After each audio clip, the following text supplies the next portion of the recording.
Hey everyone, it's Jason and this is your cruise news update, and Royal Caribbean is already being sued over the water slide incident. A passenger is furious as they can't use their balcony they spent thousands of dollars for. And our last minute cruise deals coming back. So cruise story number 1, and we have a passenger that's furious by the view from his balcony, and he said it's so bad it's unusable. So he was booking the Adventure of the Seas. He was talking to a Royal Caribbean rep and he had a balcony cabin booked, and they suggested he move up to a junior suite, a aft junior suite on the Adventure of the Seas. Now, before I book anything, I'm going to cruisedeckplans.com. They have all the links to all the videos on YouTube and a ton of pictures. But he didn't do that. So he gets to his cabin and this is his view right here. Now, I will admit, that does look pretty bad.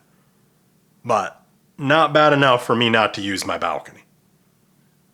Now, he was upset by this. He took these pictures and he went down to guest services. And he said he hounded them. He said, I want the difference between what I was going to pay for the balcony and what I paid for the mini suite. They said, we can't do that. So they offered him $100 shipboard credit. Now, a lot of the comments said it was $100 too much.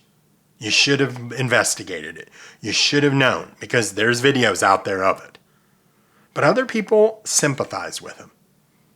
Now, others have said, look, Royal Caribbean just doesn't take care of the cabins like they do the rest of their ships. Now, to me, I have no idea why Royal Caribbean wouldn't just finish sanding this down and just painting it blue. You don't need the logo there. Make it look better. That looks bad. It really does. And if you don't know this, Royal Caribbean's business plan is they update their ships, but they don't touch their cabins. The Allure of the Seas just had a $150 to $200 million upgrade. And I know people that have went on the ship and said the cabins are still from 2009. Doors falling off, beds were bad. They're like, I spent extra to be on this ship because it was just renovated. And it looked terrible in the cabin. Why they do that, I have no idea. Celebrity Cruises, which is obviously owned by Royal Caribbean, they update their cabins. But Royal Caribbean doesn't touch them. And I think that's a bad move on their part. So, do you think this person has a legitimate claim? Should they have been paid the difference between their balcony and junior suite? Personally, I think it's a little much. Let me know in the comments. So cruise story number 2, and this one escalated quickly as the passenger that was injured on the frightening boat water slide on the Icon of the Seas has retained legal counsel. Now, they hired Lipcone, Margulies, and Winkleman. They are well-known maritime lawyers out of Coral Gables in South Florida.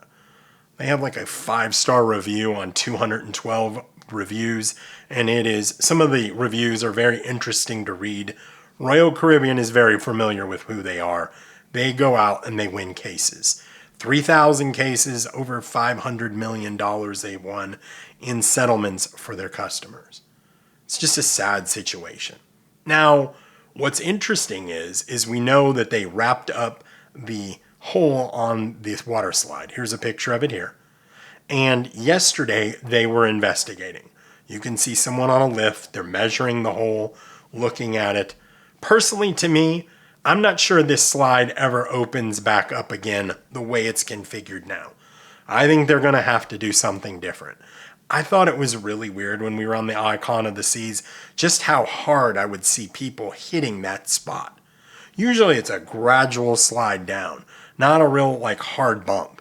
And people had talked about this before. I'd seen it on other boards on Reddit and Facebook that they said they really did not like that ride because they felt it was really rough.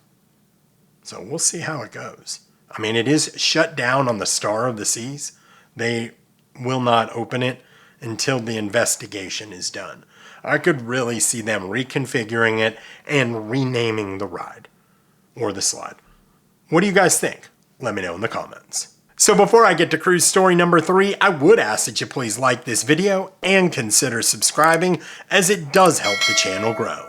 If you could do that for me, I would greatly appreciate it. Thanks so much. How far in advance do you book your cruise? And do you think last-minute cruise deals could come back?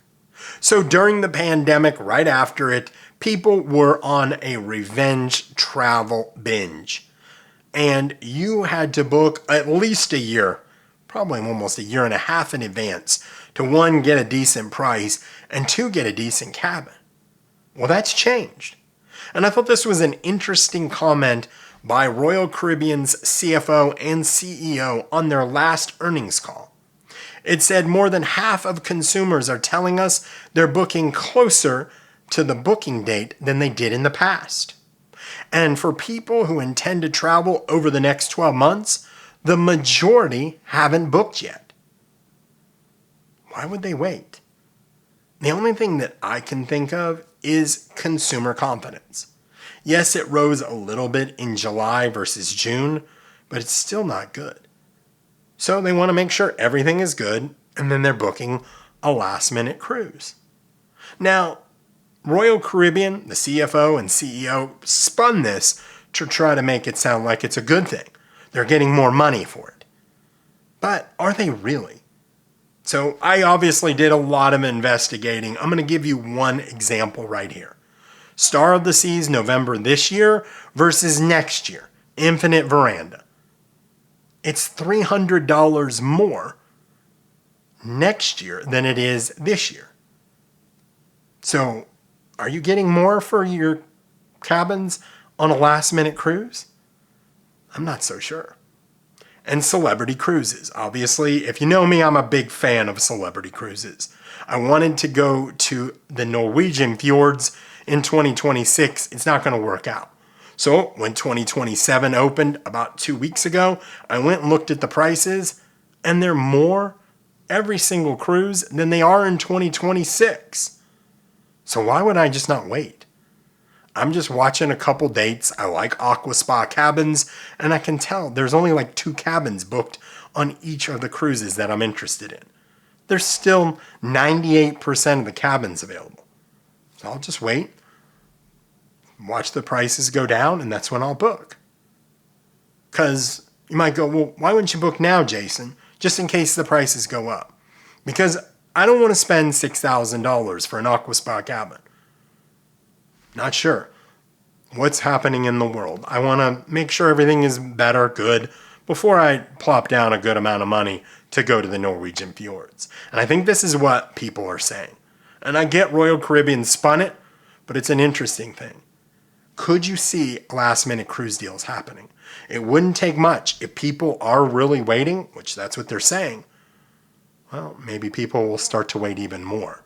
And then Royal Caribbean and other companies, Carnival, Princess, others will have to lower those prices to entice people to get back on the cruise ships. It'll be interesting to see how this plays out. Let me know your thoughts.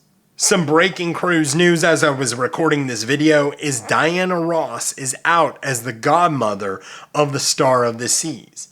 Apparently she has an illness and is unable to attend the naming ceremony. So a representative from Royal Caribbean said, "We look forward to announcing our new godmothers soon." I think their naming ceremony is in 7 days. So obviously they're scrambling. Who do you think Royal Caribbean should pick as the new Star of the Seas godmother? Let me know in the comments. So I appreciate you guys watching. Thank you again for the continued support. And until I talk to you soon, happy cruising.